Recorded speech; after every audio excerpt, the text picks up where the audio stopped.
Lord. Hallelujah. Praise the Lord. Hallelujah. Praise the Lord. Hallelujah. આજના આ પવિત્ર દિવસ રવિવારને માટે આપણે ઈશ્વર પિતાનો પુષ્કળ આભાર માનીએ છીએ. એમના મોટા નામની સ્તુતિ કરીએ છીએ.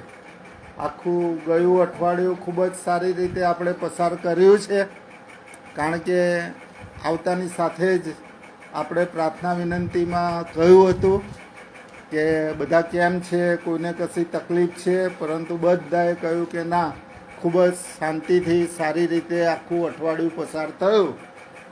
તો તેના માટે આપણે ઈશ્વર પિતાનો પુષ્કળ આભાર માનીએ છીએ, કારણ કે આપણો ઈશ્વર એ આપણી સંભાળ લે છે અને દરેક રીતે તે આપણી મદદ કરે છે.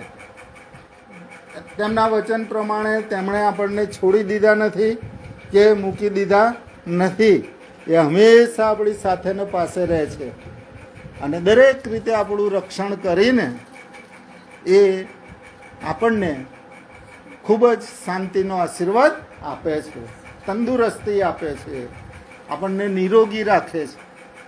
આવા પરમેશ્વર કે જે જીવતા છે અને એમના વચનો પણ જીવંત છે, આજે એ વચનો આપણી સાથે બોલે છે, વાતચીત કરે છે અને ઈશ્વરના અસ્તિત્વનું ભાન કરાવે છે.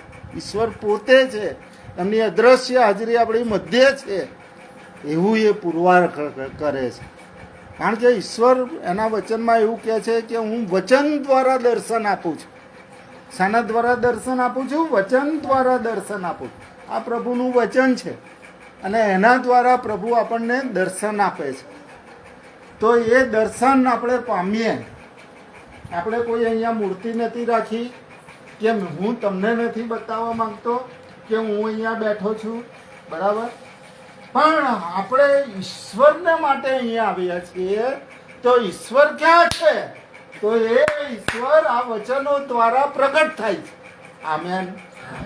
એ ઈશ્વર પોતાનું ચારિત્ર, પોતાનો દૈવી સ્વભાવ પોતે જીવંત છે, એની સાબિતી આ વચનો દ્વારા આપે છે અને આપણને માર્ગદર્શન, દોરવણી આપે છે, આપણને એના આશીર્વાદો આપે છે. જગતની અંદર બધાને દુઃખ છે, મુશ્કેલી છે, પ્રશ્નો છે, સમસ્યાઓ છે, બધું જ છે, પરંતુ ઈશ્વર જ્યારે આપણી પાસે છે આ વચનો દ્વારા, ત્યારે એ વચનોના ખુલાસા કરે છે અને આપણને માર્ગ બતાવે છે અને આપણા દુઃખમાંથી બહાર કાઢે છે, તારે છે, એક હિંમત આપે છે. નિરાશામાં જીવતા હોઈએ તો એ ઈશ્વર આપણને આશા આપે છે અને એ આશા ફળીભૂત કરે છે, ધીરજ રાખતા શીખવાડે છે. ઈશ્વર એ આપણને તજી દેતા નથી કે મૂકી દેતા નથી. ગીત ગાયું કે બોલાવે છે પાસ, ઈસુ બોલાવે છે પાસ, નાના બાળકોને ઈસુ બોલાવે છે ખાસ. પરંતુ અહીંયા જો મેં તૈયારી કરેલી, પ્રભુ તું કઈ વચન આપ અને હું મારી જોડે વાત કર. અને આ 3-4 દિવસ પહેલા પ્રભુએ મારી સાથે વાતચીત કરી અને મેં જ્યારે આ વાંચ્યું ત્યારે અહીંયા લખ્યું છે કે યશાયાનો 43મો અધ્યાય 1-5 વચનની અંદર યાકૂબને પ્રભુ એમ કહે છે કે તારો ઉત્પન્ન કરતા તારો બનાવનાર. પહેલા તો એમ કહે છે, યાકૂબને કહે છે, શું કહે છે? તારો ઉત્પન્ન કરતા ને તારો બનાવનાર. આવી રીતે ઓળખાણ આપે. તો ઈશ્વર કોણ છે?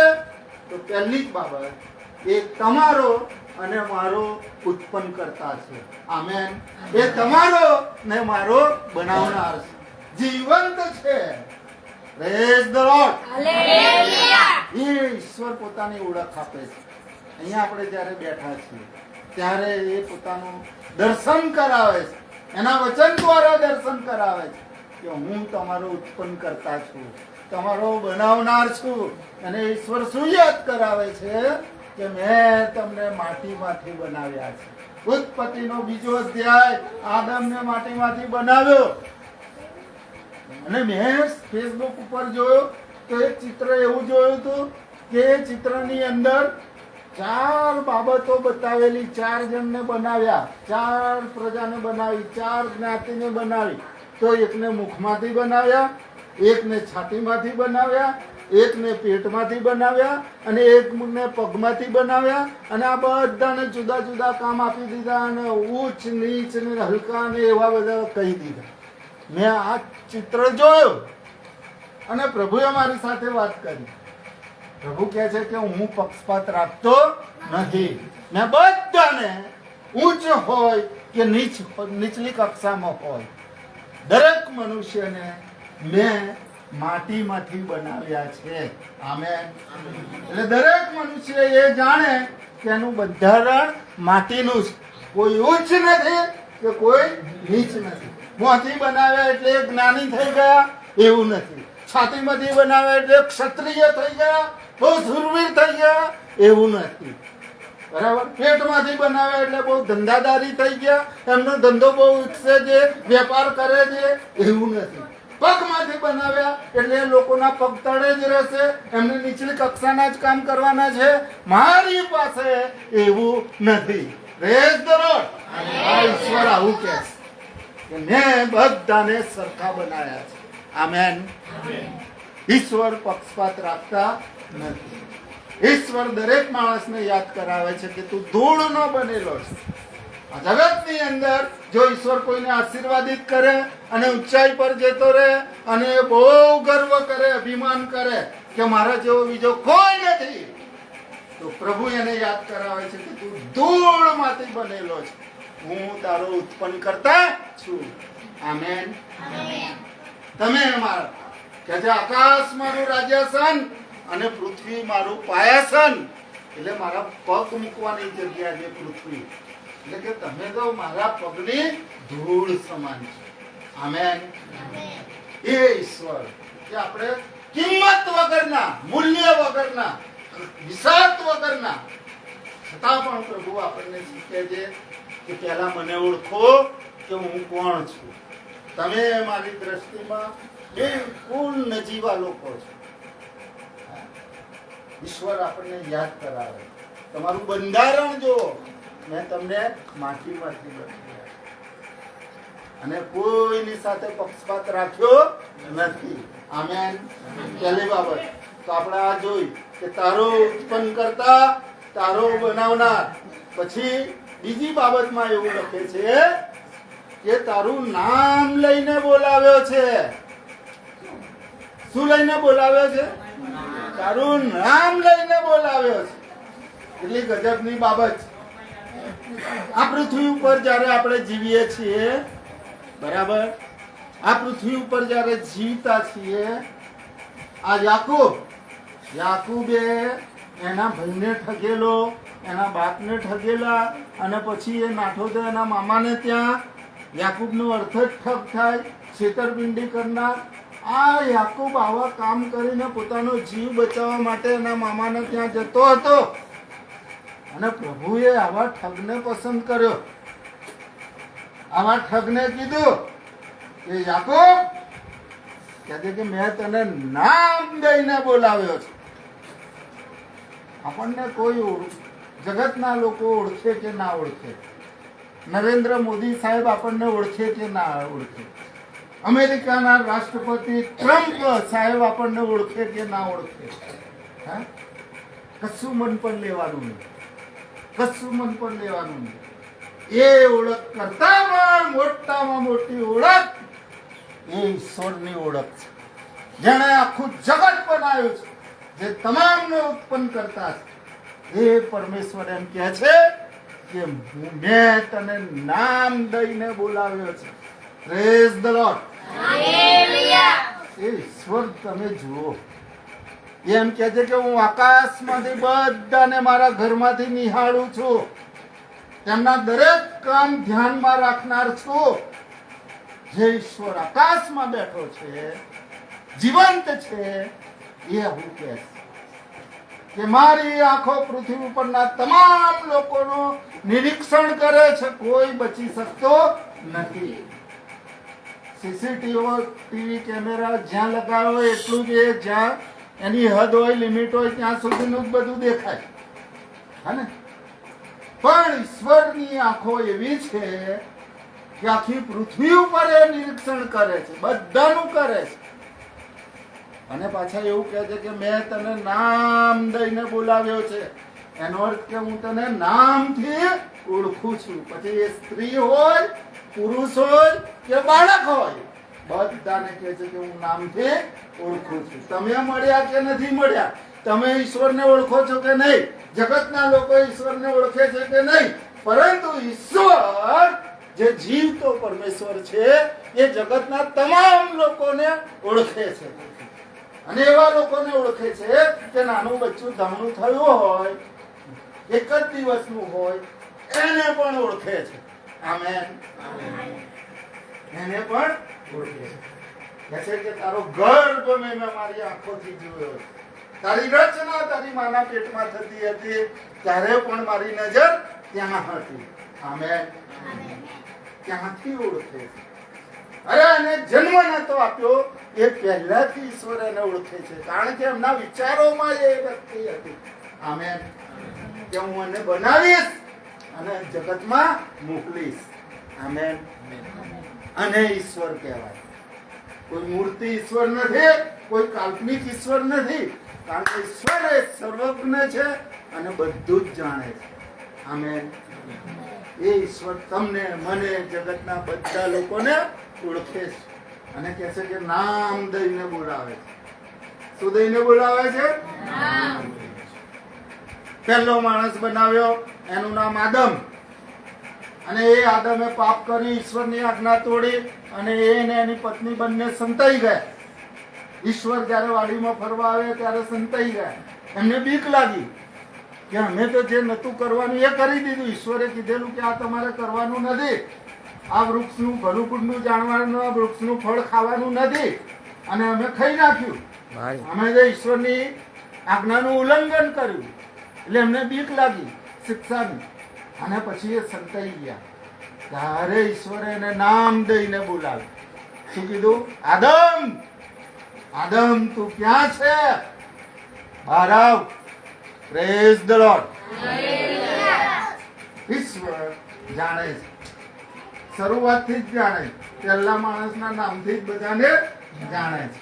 આમેન.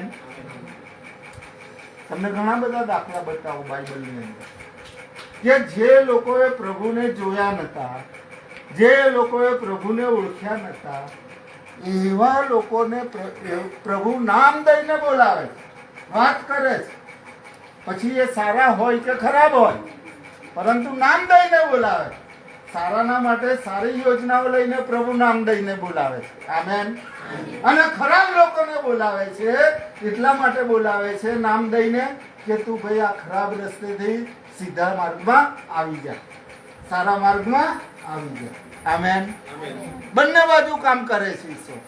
સારા લોકોને બોલાવે છે નામ દઈને અને ખરાબ લોકોને પણ નામ દઈને બોલાવે છે. એટલા માટે બોલાવે છે કે બંનેનું કલ્યાણ થાય, બંનેનું હિત થાય.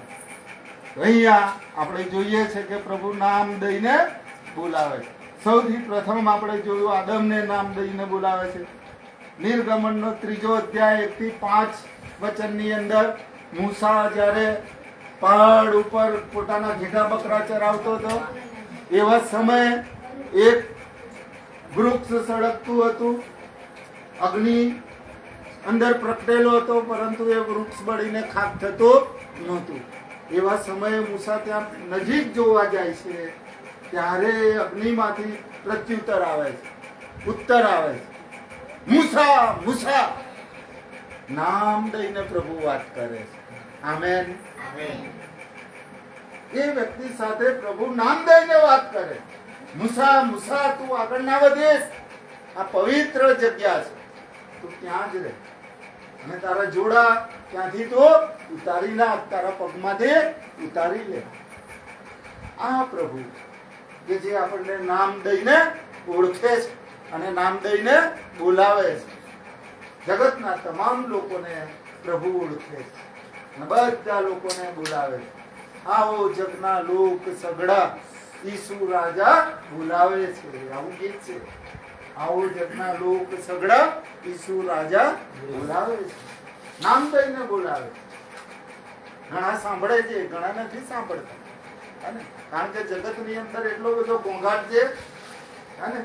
અને એ ઘોંઘાટની અંદર એ ઘણા સાંભળતા નથી અને ઘણા સાંભળે છે, પરંતુ એમને પ્રભુનો અવાજ ગમતો નથી. એમને બીજા અવાજો સારા લાગે, જગતના અવાજો સારા લાગે, શૈતાનના અવાજો સારા લાગે, એ એમને આનંદ પમાડનારા છે. પરંતુ ઈશ્વરની વાણીનો આનંદ એ આપણું જીવન છે. આમેન. અને એ વાણી દ્વારા આપણને દર્શન આપે છે. પછી જોઈએ છે ત્રીજી બાબત કે લૂકનો 19મો અધ્યાય અને બીજા 8મા વચનમાં 5મા વચનથી 8ની અંદર ઝાંખી દાણી ઝાડ પર ચડી ગઈ. પ્રભુ ઈસુ જ્યારે આ જગતની અંદર હતા, માનવી તરીકે હતા, એક પણ વખત ઝાંખીને મળ્યા નતા અને ઝાંખી કોઈ દિવસ પ્રભુને મળ્યા નહોતા. પરંતુ ઝાંખીની ઈચ્છા એવી હતી કે પ્રભુ આ રસ્તેથી જશે અને હું જોઈશ, હું ઠીંગણો છું, માટે લાવો ઝાડ પર ચડી જાઉં. એ ઝાડ પર ચડી ગયો અને પ્રભુ આવ્યા ને સીધા એ ઝાડ પાસે ગયા અને પછી ઝાડ ઉપર જોઈને કીધું, ઝાંખી તું જલ્દી નીચે ઉતરી આવ, આજ મારે તારે ઘેર ઉતરવાનું છે, આજ મારે તારે ઘેર રહેવાનું છે. Praise the lord. એટલું અજાયબ લાગે કે જેને આપણે મળ્યા નથી, એક વખત વાત થઈ નથી, એ વ્યક્તિ આપણને નામથી બોલાવે અને એ ઓર્ડિનરી વ્યક્તિ નહીં, ઈશ્વર પોતે એ નામ દઈને બોલાવે. એ ઝાંખી પાપી હતો, એને એટલો બધો આનંદ થયો, ફટાફટ નીચે ઉતરી ગયો કે આ પ્રભુ મને નામથી ઓળખે છે. આ કેટલા બધા આખું ટોળું છે, કોઈને ના બોલાવે, પરંતુ કે છે મને બોલાવ્યો. એમને કઈ રીતે ખબર પડી? ખરેખર એ સર્વજ્ઞ પ્રભુ છે, એ બધો જ જાણે. જલ્દીથી ઉતરી ગયો અને તરત પોતાના ઘરે લઈ ગયો. પ્રભુ તમને અને મને પણ નામ દઈને બોલાવે છે. આમેન. જગતના બધા લોકોને નામથી ઓળખે છે કે જે મેં તારાઓને નામ આપ્યા છે. પ્રભુ શું કહે છે? તારાઓને તારાથી ગણાય. પ્રભુ આવી વાત કરે છે, તમારાથી ગણાય તો ગણી જુઓ અને મને કહો એની સંખ્યા કેટલી. પ્રભુ આવું કહે. અરે પ્રભુ તો એમ કહે છે કે તમારા માથાના વાળ કેટલા છે તમે નહીં ગણી શકો, પરંતુ મેં એ પણ ગણેલા છે. Praise the lord. એ તારાઓની સંખ્યા અસંખ્ય છે કે બધા નાના મોટા બધા તારાને કે જે મેં નામ આપ્યા છે. શું આપ્યું છે? બધાને હું નામ દઈને બોલાવું છું. કેટલી ગજબની વાત! આટલી બધી મેમરી પાવર, સ્મરણ શક્તિ, યાદ શક્તિ, બધાને ઓળખે છે. નામ દઈને કે જે બોલાવું છે.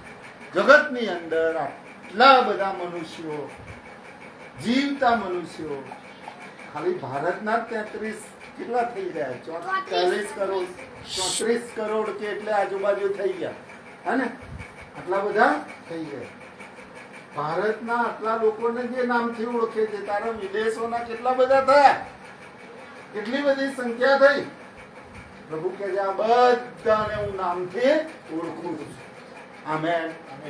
અને બધાને હું બોલાવું છું, કારણ કે બધાને મેં બનાવ્યા, એમનો ઉત્પન્ન કરતા હું છું, માટે હું એમને બોલાવું છું. મેં કઈ અલગ અલગ રીતે બનાવ્યા નથી, કોઈને ઉચ્ચ નથી બનાવ્યા, કોઈને નીચ નથી બનાવ્યા, મેં બધાને સરખા બનાવ્યા. મારા માટે તો જે સારો હશે એ પણ મારો છે અને જે ગુંડો હશે એ પણ મારો છે. આમેન. હું ગુંડાને એટલા માટે નામ દઈને બોલાવું છું કે મારું નામ નિંદાય નહીં. હું એને સુધારીશ, હું એને બીજું હૃદય આપીશ, હું એને નવી ઉત્પત્તિ બનાવીશ. જે વાસણ બનાવતા બગડી ગયું એને ભાંગીને ભૂક્કો કરીને હું ફરીથી મારા હાથમાં લઈશ અને ફરીથી નવો ઘાટ આપીશ. આમેન. એ ઈશ્વર ભલા ભૂંડા બધાને બોલાવે છે, નામ દઈને બોલાવે છે. આગળ આપણે જોઈએ તો 5મી બાબત, પ્રેરિતોનો કૃત્યો 9મો અધ્યાય 1 થી 4.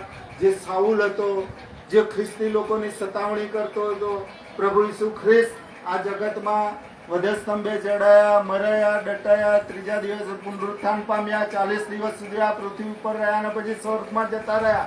અને એમના શિષ્યોએ પ્રભુ ઈસુની સુવાર્તા ચાલુ કરી, લોકોને પ્રભુ ઈસુ વિશે કહેવાનું ચાલુ કર્યું અને પ્રભુ ઈસુની ઓળખ આપવાનું ચાલુ કર્યું. એ સમયના જે લોકો યહૂદી ધાર્મિક લોકો હતા એ લોકોને ના ગમ્યું, અને એમાં સાઉલ હતો, મોટો અધિકારી હતો, એને આ બાબત ગમી નહીં, કારણ કે એ પણ ધાર્મિક હતો અને એને પણ ઈસુનું નામ ગમતું નહોતું. ઈસુ ખ્રિસ્ત પ્રભુ છે એવું માનતો નહોતો. એટલે એને સતાવણી ચાલુ કરી, લોકોને જેલમાં પૂરવાનું ચાલુ કર્યું, મારી નાખવા સુધી એ પહોંચી ગયો. એવા સમયે જ્યારે એ દમસ્કના રસ્તે આવતો હતો ત્યારે પ્રભુએ મોટો પ્રકાશ ફેંક્યો અને એની આંખો અંજાઈ ગઈ, એ પડી ગયો. અને એ સમયે આકાશમાંથી વાણી થઈ કે સાઉલ સાઉલ તું મને કેમ સતાવે છે? પ્રભુએ ત્યાં એની જોડે નામ દઈને વાત કરી. આમેન. સાઉલ સાઉલ તું મને કેમ સતાવે છે? એને આશ્ચર્ય થયું કે મારા નામ સાથે આ કોણ બોલે છે? આ પ્રભુ જ હોય, એના સિવાય બીજું કોઈ છે નહીં. એને સામે પ્રશ્ન કર્યો કે પ્રભુ તું કોણ છે? ત્યારે ઉત્તર મળ્યો કે જેને તું સતાવે છે એ હું પ્રભુ ઈસુ છું. આમેન. પ્રભુએ એને ઓળખ આપી. તો તમારું જગતના તમામ લોકોનું નામ જે જાણે છે એ ઈશ્વર એક જ છે અને એનું નામ છે પ્રભુ ઈસુ ખ્રિસ્ત. આમેન. એના સિવાય બીજો કોઈ ઈશ્વર એમ નથી કહેતો કે હું તમને નામથી ઓળખું છું, હું તમને નામથી બોલાવું છું. આમેન. તમે તપાસી જોજો બધું. કોઈ ઈશ્વરે આવી વાત કરીએ નથી. આ એક જે સત્ય ઈશ્વર છે એ જ આપણને કહી શકે છે. આમેન. કહે છે કે નામ દઈને આપણને બોલાવે છે.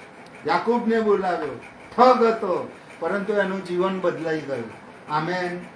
આ સાઉલને બોલાવ્યો, સાઉલ એ સતાવણી કરનાર હતો, દુશ્મન બની ગયેલો, પરંતુ એને નામ દઈને બોલાવ્યો અને એનું જીવન બદલાઈ ગયું. સાઉલમાંથી એ પાઉલ થઈ ગયો. આમેન. નામ દઈને બોલાવે.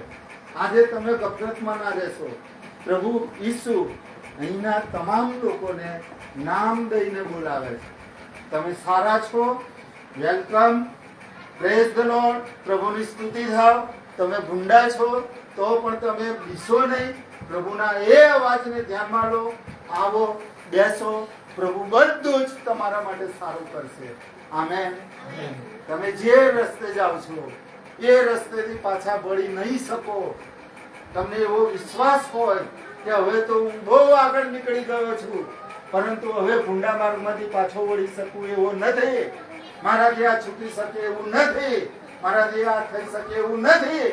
પણ પ્રભુ કહે છે કે તું બીસ નહીં, તું ગભરાઈશ નહીં, હું તારી સાથે છું. આમેન.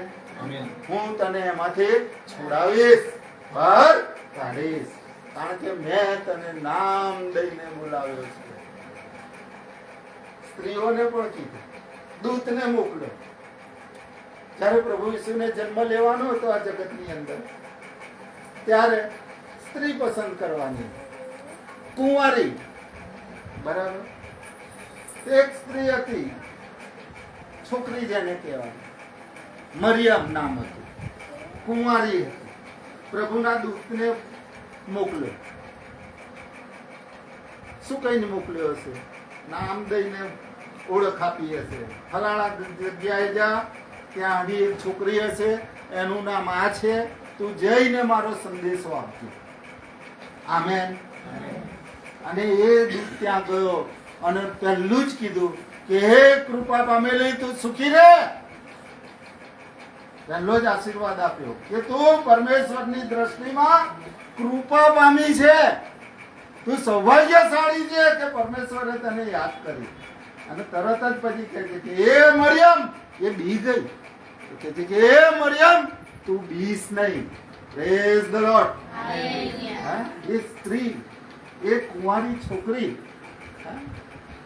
પ્રભુને જન્મ લેવો તો પ્રભુએ એને નામ દઈને બોલાવી, દૂધ દ્વારા નામ દઈને બોલાવી.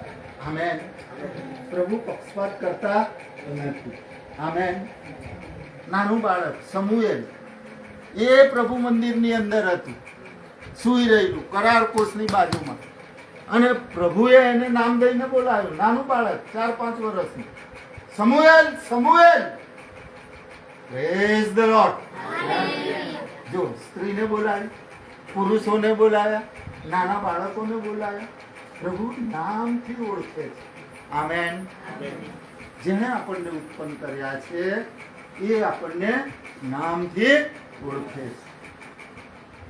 એવા ઈશ્વરને આપણે ઓળખવાની જરૂર છે. પ્રભુ કહે છે કે હું તો તમને ઓળખું છું, પણ તમે મને ઓળખો છો? હું કોણ છું? હું કોણ છું? તો હું કહું છું કે હું તમારો ઉત્પન્ન કરતા છું, હું તમારો બનાવનાર છું. મેં તમને જન્મ આપ્યો છે, મેં તમને જન્મ આપ્યો છે. Praise the lord. જે ઈશ્વરે આખું બ્રહ્માંડ બનાવ્યું, સર્વસ્વ બનાવ્યું, એ ઈશ્વર તમને, મને, જગતના બધા લોકોને નામથી ઓળખે. કેટલા બધા અહીંયા ઉદાહરણો, કેટલી બધી સત્ય ઘટનાઓ કે નામ દઈ દઈને પ્રભુએ વાત કરી કે કોઈ દિવસ ના મળ્યા હોય, એ વ્યક્તિને તો ખબર ના પડે કે આ ઈશ્વર છે. એવા લોકોને પ્રભુએ નામ દઈને બોલાવ્યા છે. કે છે જો આ પ્રેરિતોનો કૃત્યો 10મો અધ્યાય અને ત્રીજું વચન. કર્નેલસ નામનો સુબેદાર હતો, રોમન અધિકારી હતો, અને એ બહુ ધાર્મિક હતો, પ્રભુથી બીતો હતો, પ્રાર્થનાઓ કરતો હતો, દાન આપતો હતો. તો ત્યાં પ્રભુનો દૂત ગયો એની પાસે, પ્રભુએ એને મોકલ્યો, અને એ દૂતે નામ દઈને વાત કરી કે કર્નેલસ, તારી પ્રાર્થના અને તારા જે દાન છે એ પ્રભુને આગળ ધૂપ સમાન પહોંચ્યા છે, યાદગીરીને માટે. કર્નેલસ કહીને વાત કરી. પેલો શેતાન, અય્યુબના પુસ્તકમાં એવું લખ્યું છે કે એક વખત પરમેશ્વર પોતાના સ્વર્ગીય સિંહાસન ઉપર બિરાજમાન હતા, દૂતો તેમની સ્તુતિ કરતા હતા. ઘણા દૂતો બીજા આવ્યા, સ્તુતિ કરવા લાગ્યા. એવા સમય કે શેતાન બી આવ્યો. અય્યુબના પુસ્તકમાં લખ્યું, શેતાન આવ્યો અને શેતાનને પૂછ્યું કે તું ક્યાં ફરી આવ્યો? શું પૂછ્યું? કે તું ક્યાં ફર્યો? હું તો પૃથ્વી પર ગયો હતો, આમ તેમ ફરી આવ્યો, બધું જોયા. આવી વાત કરી. પ્રભુ તો એનું મન જાણે છે, ક્યાં કેમ ગયો હતો અને શું કરીને આવ્યો છે અને શું કરવાનો છે. બરાબર?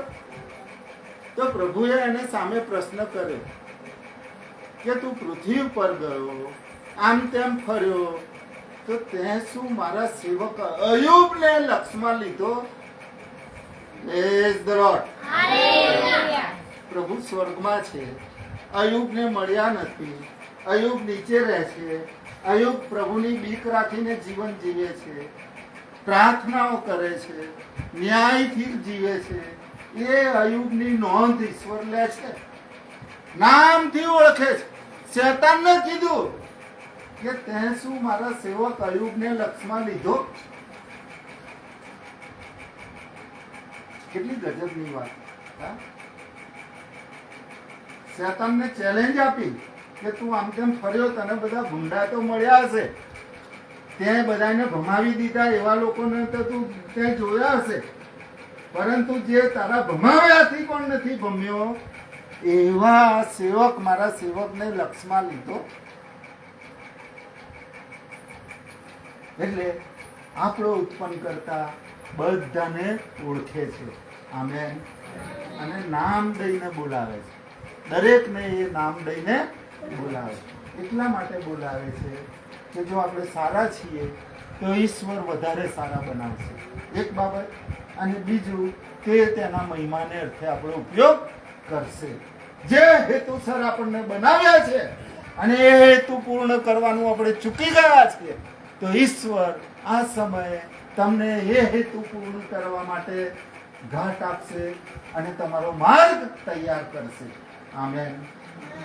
અને જો ભૂંડા છીએ તો પ્રભુ આપણને સુધારશે, નવું હૃદય આપશે, નવા વિચારો આપશે, નવો દ્રષ્ટિકોણ આપશે, એક એમની ઓળખ આપશે અને આપણે સુખ શાંતિમાં રહી શકીશું. અને આવનાર દિવસોમાં આપણે પણ પ્રભુનું ઉપયોગી પાત્ર બની રહીશું. આમેન. તમે આપણા ઉત્પન્ન કરતાને ઓળખો. આમેન. કે જેણે આપણને જીવન આપ્યું છે, એ આપણી રજ બાબતની માહિતીથી એ જાણકાર છે, એનાથી કશું પણ અજાણ નથી. આપણે કેવા દુઃખમાં છીએ, આપણી પરિસ્થિતિ કેવી છે, બધું જ પ્રભુ નામ દઈને આપણું બધું જીવન જાણે છે. આપણા જન્મથી લઈને અત્યાર સુધીની તમામ બાબતો પ્રભુ જાણે છે. અને હવે પછી શું કરવાના છીએ એ પણ જાણે છે. પ્રભુ એ પણ જાણે છે. યહૂદા ઇસ્કારિયોત તેમનો શિષ્ય હતો, પણ પ્રભુ જાણતા હતા કે આ યહૂદા ઇસ્કારિયોત મારી સાથે છે, મારો 12 શિષ્યોમાંનો એક શિષ્ય છે, પણ આજ મને પકડાવી દે છે. આ જે મારી થાળીમાં ખાય છે એ જ મને લાત મારશે, એ જ મને પકડાવી દેશે. પ્રભુ જાણતા હતા, એના મોં પર કીધું, એના મોં પર કીધું. તો પ્રભુ બધાને જાણે છે. તમે અહીંયા કેમ આવો છો, શા માટે આવો છો, તમામ બાબતોથી ઈશ્વર માહિતગાર છે. આજે આપણા જીવનોની તપાસ કરીએ, આપણા જીવનોની તપાસ કરીએ. કારણ કે આપણને બોલાવનાર એ કોઈ નાની સૂની વ્યક્તિ નથી, એ સીમિત નથી, એ અજ્ઞાની નથી, એ અર્ધજ્ઞાની નથી, એ સંપૂર્ણ જ્ઞાની છે. અને એ સુખાકારી આપનાર છે, એ આપણું કલ્યાણ કરનાર છે, એ આપણું હિત કરનાર છે, આપણો ઉદ્ધાર કરનાર છે. શરીરનો જૈવિક જીવનનો જ નહીં, આત્માનો પણ ઉદ્ધાર કરનાર એ છે. આમેન. સ્વર્ગીય અનંત જીવન આપનાર પણ એ જ છે. એ તમને મને જગતના બધા લોકોને નામ દઈને બોલાવે છે. આજે તમારે વિશ્વાસ કરવો જ રહ્યો કે તમને પ્રભુ ઈસુએ નામ દઈને બોલાવ્યા છે. શાના માટે બોલાવ્યા છે? નામ દઈને. શાના માટે? પણ તમારું જીવન બદલાઈ જાય. આમેન. તમે તમારા દુઃખમાંથી બહાર આવો એના માટે, તમારા આત્માનો ઉદ્ધાર થાય એના માટે, તમે સ્વર્ગીય અનંત જીવનના વારસદાર બનો એના માટે પ્રભુએ તમને નામ દઈને બોલાવ્યા છે. હવે જ્યારે નામ દઈને બોલાવ્યા છે, મૂલ્ય વગરના છીએ, કિંમત વગરના છીએ, છતાં પણ બોલાવ્યા છે. પક્ષપાત રાખ્યો નથી કે કઈ કેવા રહે છે, કેવી કન્ડિશનમાં છે, એમની પાસે તો કશું જ નથી, આ તો બિલકુલ ગરીબ કરતાય ગયા ખાતા નથી, લોકો આપણને બોલાવતા નથી, માન વગરના છીએ, છતાં પણ એ ઈશ્વર ભેદભાવ રાખ્યા વગર આપણને બોલાવે છે. આમેન. આપણે એના આમંત્રણને માન આપીએ. આમેન. કોઈ આમંત્રણ આપે ને ના જઈએ તો સામેલાને ખોટું લાગે ને? લાગે કે ના લાગે? કે કેમ લગ્નમાં ના આવ્યા? નહીં, બર્થડે પાર્ટી હતી ને કેમ ના આવ્યા? હવે હું એમના લગ્નમાં નહીં જઈ, હે ને? એમના છોકરાના લગ્ન હશે, મારા છોકરાના લગ્નમાં તો ના આવ્યા, હવે એમનો વારો આવવા દો, હું પણ જઈશ નહીં, હે ને? આવું ના ચાલે ને? પ્રભુ કહે છે મેં આમંત્રણ આપ્યું અને મારા આમંત્રણનો અસ્વીકાર નહીં તો પરિણામ કેવું હશે? આપણી કલ્પના બહારનું હશે. કેવું? આપણી કલ્પના બહારનું પરિણામ હશે. આંખો ફાટી જશે, આંખો ફાટી જશે. એના આમંત્રણને માન આપ્યું. આમેન.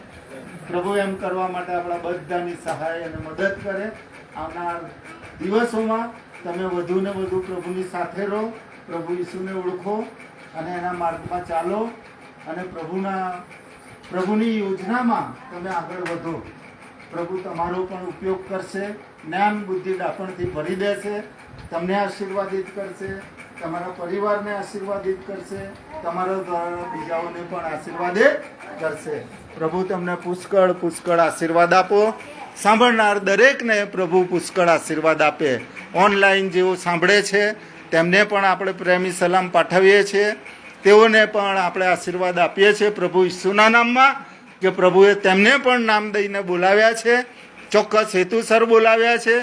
તેઓ પણ પ્રભુ ઈસુને આધીન થાય, પ્રભુના હેતુને સમજે અને પ્રભુને માન મહિમાને ગૌરવ આપે અને પુષ્કળ આશીર્વાદિત થાય.